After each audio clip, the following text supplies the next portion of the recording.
মানুষ বড়ই বিচিত্র প্রাণী। অধিক থেকে অধিকতর ধন লাভ করার চেষ্টায় নিজের শরীরকে নষ্ট করে ফেলেন, নিজের শক্তি হারিয়ে ফেলেন, নিজের সামর্থ্য হারিয়ে ফেলেন। আর যে ধন লাভ করেন সেটা কোথায় যায়? সেই শক্তি, সেই সামর্থ্যকে আবার ফিরে পাওয়ার জন্য। আর কিছু মানুষ জীবন এমন ভাবে যাপন করেন যেন তা কখনোই শেষ হবে না, কিন্তু শেষ তো সবারই হবে। আর যখনই শেষটা কাছে চলে আসে তখন মানুষ এটা বুঝতে পারেন যে সে জীবনকে উপভোগ করেননি। তার কারণটা কি? লালসা। এই লালসা জন্ম দেয় লোভকে, আর এই লোভ জন্ম দেয় আপনারই বিনাশকে। সেই জন্য আজ আপনার কাছে যা কিছু আছে, যেমনটা আছে তার সাথে জীবন যাপন করুন, পূর্ণরূপে যাপন করুন। আপনার কাছে যতই ধন, শক্তি, মান থাকুক, তা সবার মধ্যে ভাগ করতে শিখুন। ভাগ করলে ভালোবাসা বাড়ে, আর এই ভালোবাসা দ্বারা জীবন আরো সুখময় হয়ে ওঠে। তাহলে আসুন আর আমার সাথে ভালোবেসে বলুন, রাধা রাধা। মন।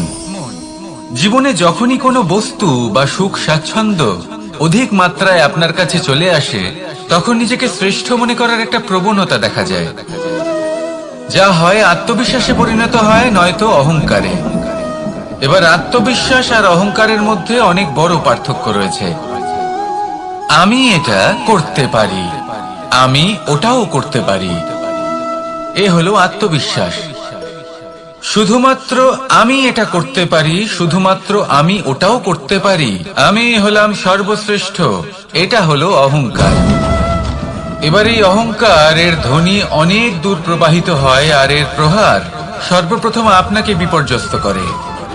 এবার এই অহংকার এর বিপরীত শব্দ হলো বিনয়, অর্থাৎ নিজের ঊর্ধ্বে উঠে অন্যের বিষয় ভাবনা চিন্তা করা, সংসারের বিষয় ভাবা। এই বিনয়ী হবার চেষ্টা করুন, একের থেকে অনেক হওয়ার চেষ্টা করুন এবং একসাথে থাকার চেষ্টা করুন। নিশ্চিত রূপেই আপনি বিকাশের কারণ হবেন। মত্ততা থেকে নিজেকে দূরে রাখুন, অহংকার থেকে নিজেকে দূরে রাখুন। এই মন প্রসন্ন হয়ে বলবে, রাধা রাধা। জীবনে যখন কোনো ব্যক্তি নিজের লক্ষ্য প্রাপ্তির জন্য নিরন্তর পরিশ্রম করতে থাকেন, চেষ্টা করতে থাকেন, তখন তিনি কষ্ট অনুভব করেন, কখনো শারীরিক কষ্ট, কখনো মানসিক কষ্ট। এবার উনি এটা ভাবতে থাকেন যে আমি কি উচিত করছি নাকি অনুচিত করছি। কারণ অন্যদিকে এমন একজন ব্যক্তিও আছেন যিনি একদমই পরিশ্রম, চেষ্টা করছেন না। তিনি মদিরা পান করেন, বিলাসিতায় জীবন কাটান, অলস প্রকৃতির হয়ে ওঠেন, নিদ্রাতে বিলীন হয়ে থাকেন আর ভাবেন যে তিনি সুখ লাভ করছেন। কিন্তু এরকম কেন হয়? কারণ যখন আমরা সৎ পথে থাকি, উচিত পথে চলি, লক্ষ্য প্রাপ্ত করার জন্য চেষ্টা করতে থাকি, তখন আমাদের ভেতরে থাকা নেতিবাচক শক্তি এবং পাপ এই দেহকে ত্যাগ করে দেয়। আর এই অনুভূতিটাই আমাদের দুঃখের অনুভূতি দেয়, কষ্ট দেয়। এবার সেখানে যদি আমরা কুপথে চলি, অনুচিত পথে চলতে থাকি, তাহলে আমাদের ভেতরে থাকা পুণ্য এবং ধনাত্মক শক্তি আমাদের দেহ ত্যাগ করে দেয়। আর এই অনুভূতির কারণেই আমরা সুখ অনুভব করি। কিন্তু কখনো ভাববেন যে এই সুখ বেশি সময় পর্যন্ত থাকে না। সেই জন্য সবসময় মনে রাখবেন, যদি আপনি জানেন যে এটাই আপনার লক্ষ্য, এটাই উচিত পথ, শুভ পথ, তাতে নিরন্তরভাবে এগিয়ে যেতে চেষ্টা করতে থাকুন। এই কষ্ট আপনাকে সুখের পরাকাষ্ঠায় কখন পৌঁছে দেবে তা আপনি জানতেই পারবেন না। আসুন আমার সাথে ভালোবেসে বলুন, রাধা রাধা। ঈর্ষা আমাদেরই মনে বসবাস করা আরো একটা শত্রু।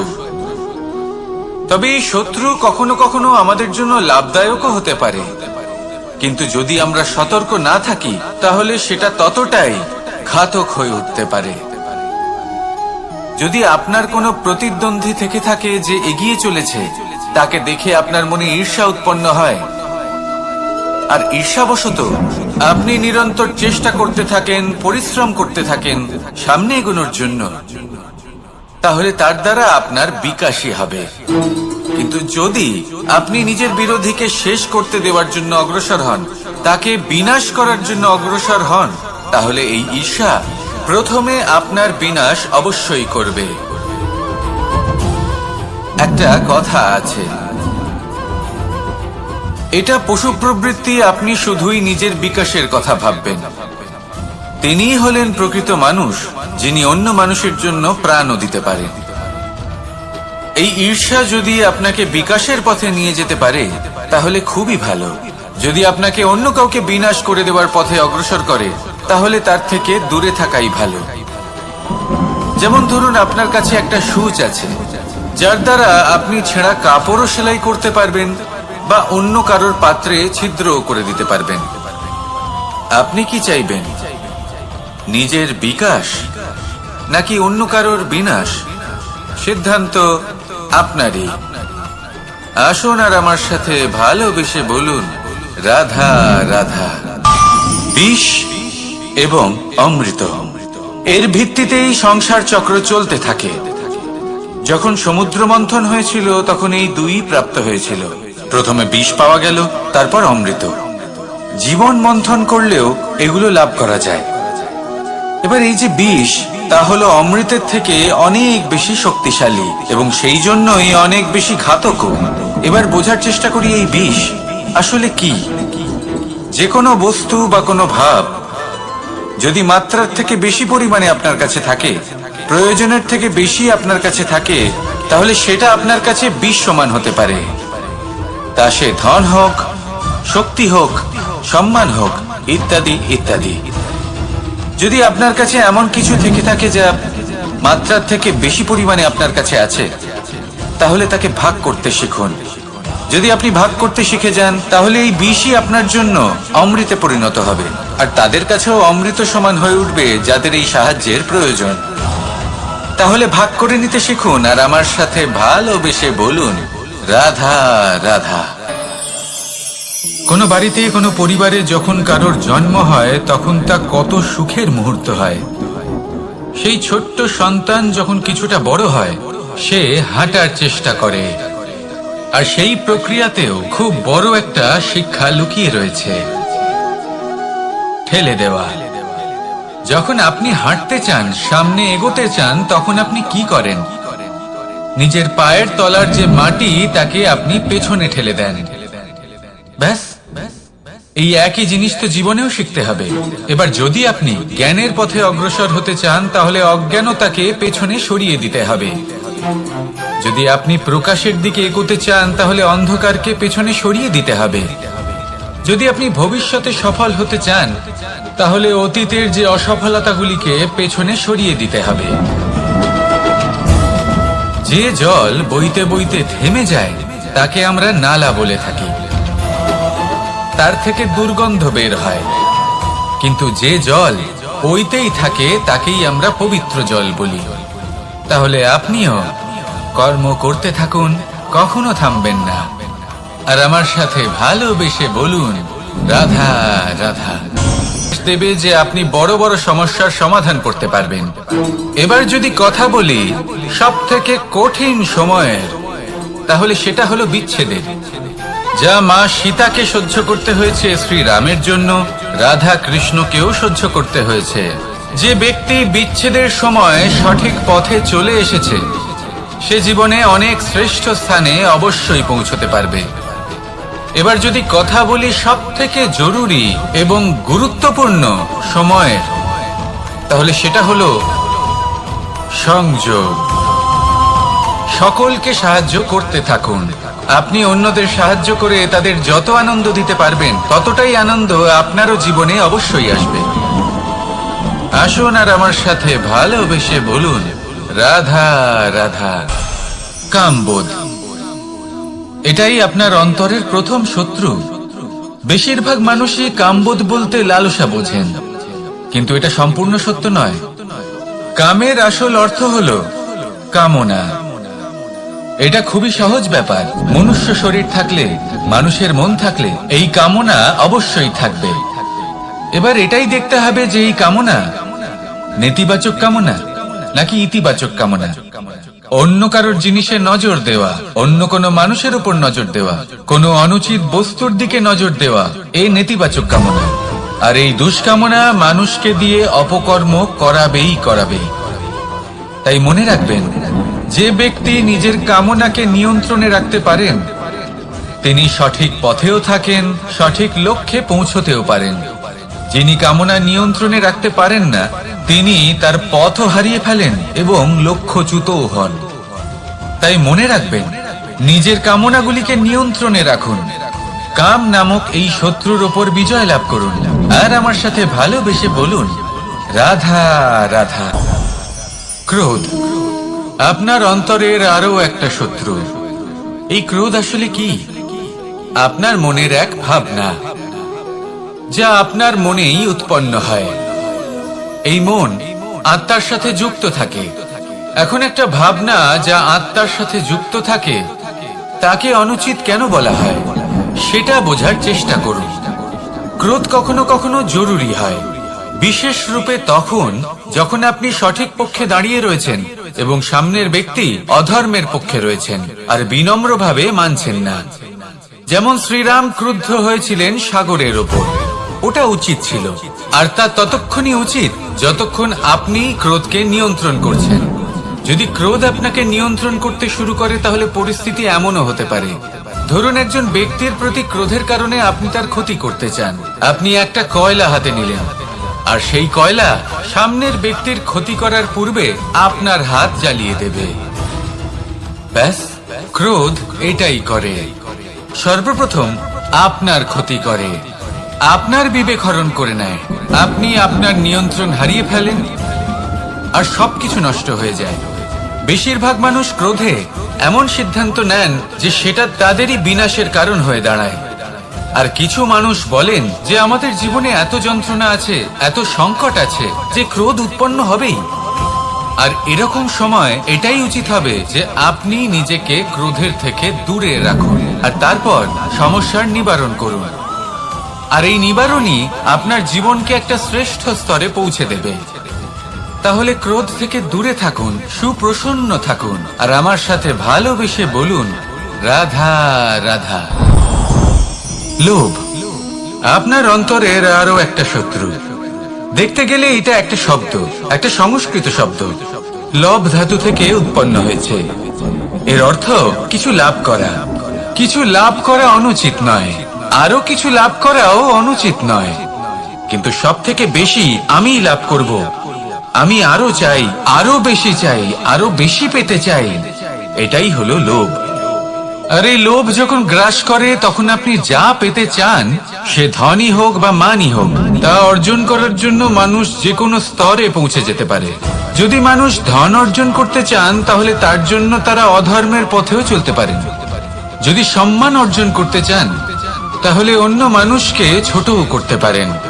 শেষ পর্যন্ত আপনার এটা মনে হতে পারে যে যদি একটু অল্পই প্রাপ্ত করতাম কিন্তু ভালোবেসে প্রাপ্ত করতাম, এই জীবন আরো অনেক বেশি সুখী হতো। লোভ আপনার জীবনে, আপনার মনে কখন যে প্রবেশ করবে সেটা আপনি জানতেও পারবেন না। তাই এটা চিনতে শিখুন আর তৎক্ষণাৎ জীবন থেকে বাইরে ফেলে দিন। যা কিছু লাভ করতে চান তা ভালোবেসে লাভ করুন, আর সেই ভালোবাসার সাথেই বলুন, রাধা রাধা। মোহ আপনার অন্তরের আরো একটা শত্রু। এবার মানুষ প্রেম আর মোহের মধ্যে পার্থক্য বুঝতে পারে না। কিছু মানুষ ভাবে যে মোহর মধ্যে খারাপ কি আছে। যদি কোনো মানুষের তার বাবা মার প্রতি, তার সন্তানের প্রতি মোহ থাকে তবে খারাপ কি আছে? খারাপ আছে, আর সেটা তাদের জন্য খারাপ হতে পারে যাদের প্রতি আপনার এই মোহ আছে। এবার মোহ, এই দুই পরিস্থিতিতেই আপনার হাত প্রসারিত থাকে। মোহের ক্ষেত্রে কোনো বস্তু বা কোনো ব্যক্তিকে লাভ করার জন্য, আর প্রেমে শুধুই প্রদান করার জন্য। মোহর বশে আপনার পায়ে বাঁধন পড়ে যেতে পারে। যদি মাতা পিতার তার সন্তানের প্রতি মোহ থাকে তাহলে তারা তাদের সন্তানকে কখনো দুঃখে, চিন্তায়, যন্ত্রণায় দেখতেই পারবে না। সেই জন্য তারা সন্তানকে বেঁধে রাখতে চান একটা সুরক্ষিত ক্ষেত্রে, যেখান থেকে না তারা সংসারকে দেখতে পায়, না পরখ করতে পারে, না কিছু শিখতে পারে, না বিকট পরিস্থিতির সম্মুখীন হতে পারে। ঠিক যে কারণে তারা দুর্বল হয়ে পড়ে, অজ্ঞানী হয়ে ওঠে, তাদের বিকাশ সেখানেই স্তব্ধ হয়ে যায়। আর সেখানে প্রেম শুধুমাত্র বিকাশের পথে নিয়ে যায়। মা বাবা যদি সন্তানকে ভালোবাসেন তাহলে তাকে ছেড়ে দেন যে যাও সংসারকে দেখো, পরখ করো আর শেখো। কিভাবে এর সাথে লড়াই করতে হবে সেটা নিজে শেখো। নিজের শক্তি নিজেই বাড়িয়ে তোলো, নিজের পথ চয়ন করো। সেই জন্য এই মোহর শিকল ভেঙে ফেলুন আর প্রেমকে আপন করে নিন। আর এই প্রেম দ্বারাই বলুন রাধা রাধা। এই সংসারে এমন অনেক ব্যক্তি আছেন যারা নিজেদের প্রসন্নতার জন্য স্বার্থপরতার সীমা পার করে যেতে পারেন। নিজে সুখ লাভ করার জন্য অন্যকে দুঃখ দিতে পারেন। ওনাদের কারোর প্রতি কোনো টান নেই, না সমাজের প্রতি, না আপনজনদের প্রতি, না ঈশ্বরের প্রতি। এবার দেখুন, মানুষ যদি কাউকে ভয় নাও পায়, তাও নিজের কর্মের কথা মনে করে অবশ্যই ভয় পাওয়া উচিত। কারণ আপনি যা কর্মই করুন তার ফল নিজে থেকে আপনার কাছে আসবেই, নিশ্চিত রূপে আসবে। তার থেকে আপনি পালাতে পারবেন না। কেউ নিজের কর্মফলের হাত থেকে বাঁচতে পারে না। স্বয়ং মহাদেবকেও ওনার কর্মফল ভোগ করতে হয়েছিল। উনি কিছু না ভেবেই ভস্মাসুরকে বর দিয়েছিলেন। তার পরিণাম স্বরূপ যেটা হলো যে ওই ভস্মাসুর, যাকে মহাদেব বরদান করেছিলেন, তার হাত থেকে নিজের প্রাণ বাঁচিয়ে ওনাকে পালাতে হলো। এই সংসারে এমন কেউ নেই যে নিজের কর্মফলের হাত থেকে বাঁচতে পারে। সবসময় এটা ভেবে দেখুন যে কর্মটা আপনি করছেন সেটা শ্রেষ্ঠ কি না। এমন কর্ম করুন যেটা আপনাকে জীবনে এগিয়ে নিয়ে যাবে। নিজেকে সৎ পথে রাখুন, কিন্তু এটাও সুনিশ্চিত করুন যে জীবনে যে কর্ম আপনি করছেন তাতে অন্য ব্যক্তির উপর কি প্রভাব পড়ছে, তাতে উনি দুঃখ পাচ্ছেন না তো। যদি আপনি যা করছেন তাতে সবার মঙ্গল হয়ে থাকে, তাহলে আপনার কাউকে ভয় পাওয়ার কোনো প্রয়োজন নেই। না কালকে ভয় পাবেন, না মহাকালকে। আসুন আমার সাথে ভালোবেসে বলুন রাধা রাধা। জীবনে যখনই আমরা কোনো বিশেষ মানুষের সাথে পরিচিত হই, তখন তার ব্যক্তিত্বের বিষয়ে আমাদের একটি নিজস্ব দৃষ্টিভঙ্গি তৈরি হয়। তা সে ভালো হোক বা মন্দ, আমরা নিজেদের দৃষ্টিভঙ্গি, নিজেদের ধারণা বানিয়ে ফেলি।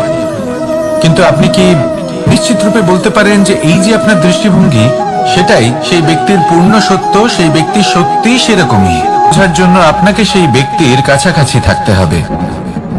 তিনি কতটা অহংকারী বা কতটা সজ্জন সেটা বোঝার জন্য আপনাকে সেই ব্যক্তিকে সম্মান দিয়ে দেখতে হবে। সেই ব্যক্তি কতটা লোভী বা কতটা সরল সেটা বোঝার জন্য তাকে ধন দিয়ে দেখতে হবে। সেই ব্যক্তির কতগুলো খারাপ গুণ আছে সেটা বোঝার জন্য সেই ব্যক্তিকে স্বাধীনতা দিয়ে দেখতে হবে। তবেই তাকে আপনি বুঝতে পারবেন। যে কোনো মানুষকে বোঝা, তার ব্যক্তিত্ব বুঝে ওঠা এতটা সহজ কাজ নয়। যতক্ষণ কোনো ব্যক্তির ব্যক্তিত্ব সম্পর্কে স্পষ্ট ধারণা না হয়, ততক্ষণ সেই ব্যক্তির সাথে সম্পর্কে অগ্রসর হওয়া উচিত হবে না। আসুন আমার সাথে ভালোবেসে বলুন রাধা রাধা।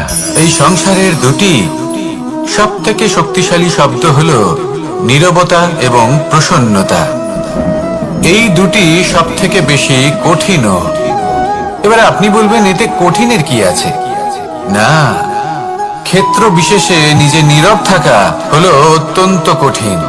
আর তার থেকেও বেশি কঠিন হলো বিকট পরিস্থিতিতে নিজেকে প্রসন্ন রাখা। কিন্তু যদি আপনি এটা শিখে যান, তাহলে এই নীরবতাই আপনাকে জীবনে অনেক বড় বড় সমস্যার হাত থেকে বাঁচাবে। এই প্রসন্নতা আপনাকে বিকটতর পরিস্থিতি থেকে বেরিয়ে আসতে শক্তি যোগাবে। তাই এই গুণ আত্মসাৎ করুন আর আমার সাথে ভালোবেসে বলুন রাধা রাধা। আমরা সবাই জীবনে কামনা করি। কেউ ধন সম্পত্তির কামনা করি, কেউ ভালোবাসার, কেউ বন্ধুদের, কেউ নাম খ্যাতি আদি ইত্যাদি। এগুলো লাভ করার জন্য আমরা চেষ্টা করতে থাকি, পরিশ্রম করতে থাকি। কিছু সময় পরে অর্জনও করে ফেলি, কিন্তু সবকিছু অর্জন করার কিছু সময় পরে এরা রুষ্ট হয়ে যান, আমাদের থেকে দূরে চলে যান বা আমাদের থেকে কেড়ে নেওয়া হয়। এমনটা কেন হয়? এমনটা এই কারণে হয় কারণ মানুষের একটা দুর্বলতা আছে।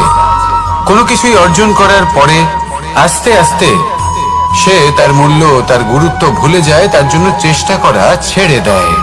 আর এটাই হলো সব থেকে বড় সমস্যা। ঠিক যেমন কোনো ব্যক্তি যিনি ধন অর্জন করতে চান তার জন্য কঠিন পরিশ্রম করেন, হয়তো ধন অর্জন করেও ফেলেন, তারপর আস্তে আস্তে ওই ধনের মূল্য ভুলে যান, উচিতভাবে তা প্রয়োগ করেন না, আস্তে আস্তে তার ধন, তার সঙ্গ ত্যাগ করে দেয়, সমস্ত পরিশ্রম ব্যর্থ হয়ে যায়।